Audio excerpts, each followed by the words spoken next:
बिस्मिल्लाहिर्रहमानिर्रहीम। तफसीरुल मंतिक के सबक चहारम के चौथे हिस्से में खुश आमदीद। गुज़श्ता असबाक के अंदर हमने दलालत के मुतल्लिक़ तफसील पढ़ ली, फिर दलालत की हमने दो किस्में पढ़ ली, दलालत लफ्ज़िया और दलालत गैर लफ्ज़िया। फिर दलालत की हमने एक मज़ीद तकसीम पढ़ी जिसमें हमने दलालत की तीन किस्में पढ़ी थी, जो तीन किस्में थी वज़इया, तबिया और अक़लिया। आज के इस सबक के अंदर इन तीन को दो के साथ आप ज़रब देंगे तो कुल 6 किस्में हो जाएंगी, जिन 6 किस्मों को हमने आज के सबक के अंदर समझना है। तो देखिए खुलासा ये था कि जो तीन किस्में थी ना, एक वज़इया थी, दूसरी तबिया थी और तीसरी अक़लिया थी, जो कि हमने तीसरे हिस्से के अंदर पढ़ी थी। और दूसरे हिस्से के अंदर हमने पढ़ी थी लफ्ज़िया और गैर लफ्ज़िया। ये तीन किस्में लफ्ज़िया में भी हो सकती हैं और यही तीन किस्में गैर लफ्ज़िया में भी हो सकती हैं। तो इस तरह कुल 6 किस्में बन जाएंगी कि लफ्ज़िया के अंदर तीन किस्में हो जाएंगी, लफ्ज़िया वज़इया और लफ्ज़िया तबिया और लफ्ज़िया अक़लिया। तीन किस्में ये हो गई। और इसी तरह यही तीन किस्में गैर लफ्ज़िया में भी पाई जाएंगी, गैर लफ्ज़िया वज़इया, गैर लफ्ज़िया तबिया और गैर लफ्ज़िया अक़लिया। तो इस तरह कुल मिला के ये 6 किस्में बन जाएंगी, जो कि दलालत की किस्में हैं, जो कि सबक चहारम के अंदर लिखी हुई हैं। अब इन 6 की 6 किस्मों की हम कुछ मिसालें समझ लेंगे, क्योंकि आप ये सारी चीज़ें समझ चुके हैं। अलबत्ता ये जो तीन किस्में थी मैं थोड़ा सा मुख्तसरन दोबारा बता देता हूँ।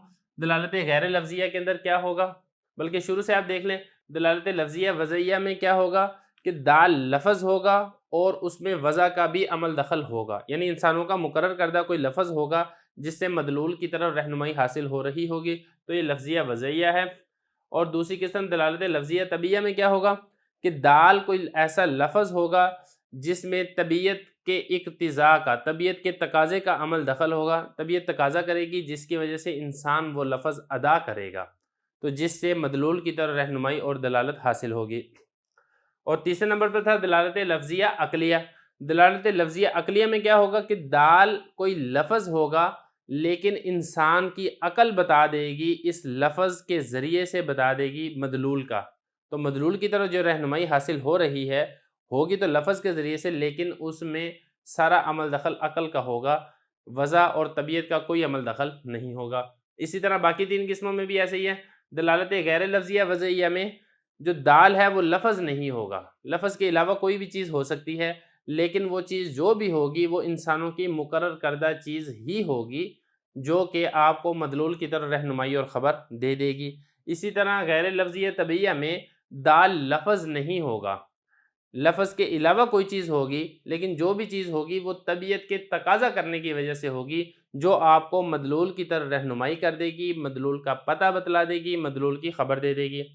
इसी तरह दलालत गैर लफ्ज़िया अक़लिया में दाल लफ्ज़ नहीं होगा, लफ्ज़ के अलावा कोई चीज़ होगी और इंसान की अक़ल बता देगी कि मदलूल क्या है, मदलूल की तरफ ख़बर और मदलूल की तरफ रहनुमाई करवा देगी। तो ये 6 किस्में हैं। इन 6 की जब मिसालें आ जाएंगी तो फिर बात को समझना आसान हो जाएगा।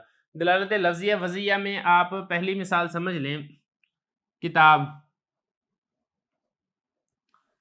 ये जो लिखा है ये नहीं, जो मैं ज़ुबान से अदा कर रहा हूँ किताब। अब जब मैंने ज़ुबान से किताब अदा की तो आपके ज़हन के अंदर एक मख़सूस शक्ल, जो यानी किताब का जो वजूद है उसकी तरफ आपका ज़हन मुंतकिल हो जाएगा। तो जो मेरा लफ्ज़ है किताब, उस किताब के ज़ात के ऊपर दलालत करेगा। या मैं अपनी ज़ुबान से अदा करता हूँ ज़ैद, तो इस लफ्ज़ जो मैंने ज़ुबान से ज़ैद अदा किया है, तो ज़ैद की ज़ात के ऊपर ये लफ्ज़ दलालत करेगा। तो दलालत लफ्ज़िया है और वज़इया है। लफ्ज़िया क्यों है? क्योंकि यहाँ पर दाल लफ्ज़ है जो कि ज़ुबान से अदा किया जा रहा है। और वज़इया क्यों है? क्योंकि ये जो अल्फ़ाज़ हैं ये इंसानों के मुकर्रर करदा हैं, ये अल्लाह ताला की जानिब से, ये कुदरत की जानिब से नहीं है। और दूसरी मिसाल, दूसरी जो थी दलालत लफ्ज़िया तबिया, इसमें आप ये चीज़ समझें कि दाल यहाँ पर लफ्ज़ होता है और वो लफ्ज़ तबीयत के तकाज़ा करने की वजह से इंसान अदा करता है, यानी मदलूल पहले से तबीयत के अंदर मौजूद होता है और उस मदलूल पर दलालत करने वाला लफ्ज़ तबीयत के तकाज़ा करने की वजह से वजूद के अंदर आता है। जैसे मैं कहता हूँ हाय हाय कहता हूँ तकलीफ़ के अंदर, या मैं आह कहता हूँ, या इसी तरह खुशी के अंदर मैं कोई लफ्ज़ अदा करता हूँ जो मेरी खुशी के ऊपर दलालत करे। तो ये दलालत लफ्ज़िया और तबिया है कि दाल यहाँ पर लफ्ज़ होता है और उस लफ्ज़ का तकाज़ा इंसान की तबीयत करती है, जो कि मदलूल की तरफ दलालत और रहनुमाई करता है। और तीसरी किस्म थी दलालत लफ्ज़िया अक़लिया। इसको ज़रा समझें कि यहाँ पर दाल लफ्ज़ होता है और अक़ल बता देती है मदलूल की तरफ।